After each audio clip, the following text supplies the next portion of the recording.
Lifestyle Live. Come and see, you'll agree.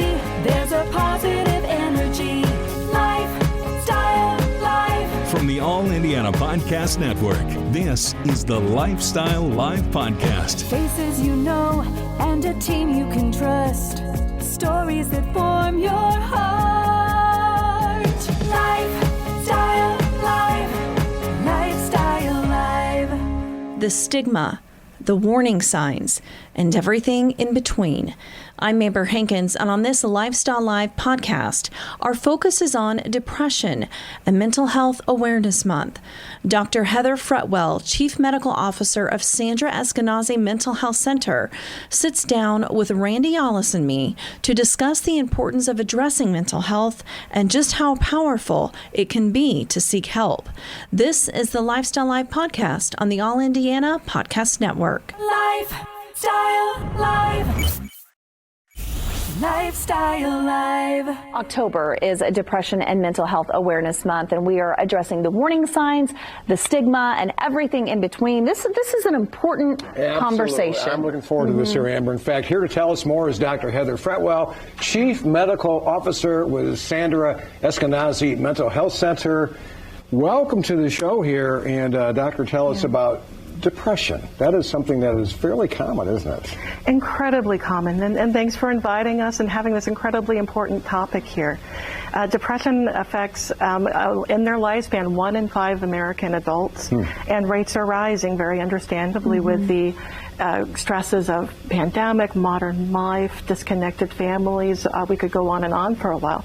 But it's such an important thing to be aware of, and to be aware that there's help.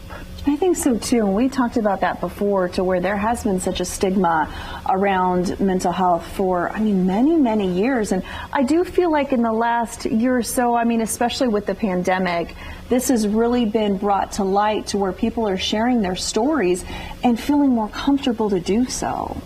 And I do agree, we've made a lot of progress. I've been in psychiatry for nearly 20 years now, and we started out in my career only 20 years ago as the redheaded stepchild of medicine. And addiction, substance use disorder, is the redhead stepchild of psychiatry. Right. And we've made so much progress in breaking down barriers and people coming forward with their stories. I do want to give a shout out to Jim Irsay and the Colts for their Kicking the Stigma campaign. That's been so welcome and wonderful for our community. I think so too. And let's talk about the Mental Health Center and the services that you're able to offer patients as well. Tell me how you're able to help.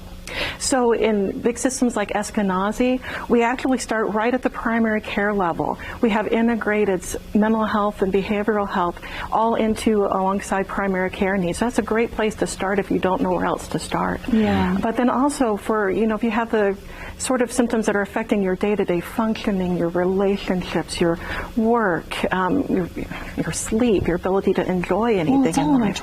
It's all together. There are community mental health centers assigned to every zip code in Indiana. So a great place to start is to, in your zip code, Google Community Mental Health Center, and you will find us. We are there. Where do you draw the line, when somebody really needs professional help? We all at times are feeling a little down on that, but how do you know it's like you got to go get some help, either through meds or counseling or whatever? A lot of time with depression, it's duration. Like you said, we all have blue days, but if most days out of a 2-week period of time, you're down, you're blue, you're sad, you're not enjoying the things that typically bring that spark to your eye. If you're crying, if you're feeling helpless, hopeless, or having those suicidal thoughts, and it's nearly every day for 2 weeks, that's generally our standard where we would say this is where we would look at medication. And you can have less than that, certainly, as interfering with your life, and you'd be welcome to come in and start with counseling and other interventions. The help is there. Even if it's like a couple times a week, it's still interfering with your life, please start the process. But that's really, when we talk about that medical piece of that duration of 2 weeks for depression is where we... I think, too, just having the opportunity to talk to someone, right, and feeling that you're not alone. I totally agree here, and I always say, too, I don't get down too often, but when it does hit, when I start doing something for somebody else, that kind of pulls me out of it. There's something about living your life, not for yourself, but for other people. And many people will talk about that, having a purpose in their lives, for their loved ones, for their community, and finding things to feel grateful for. are also great perspectives that can help.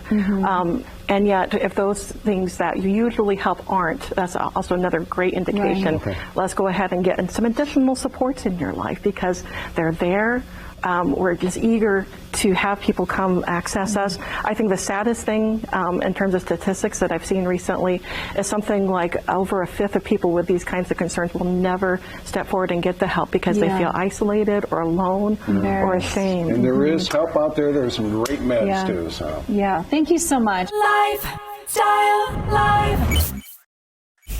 Lifestyle Live.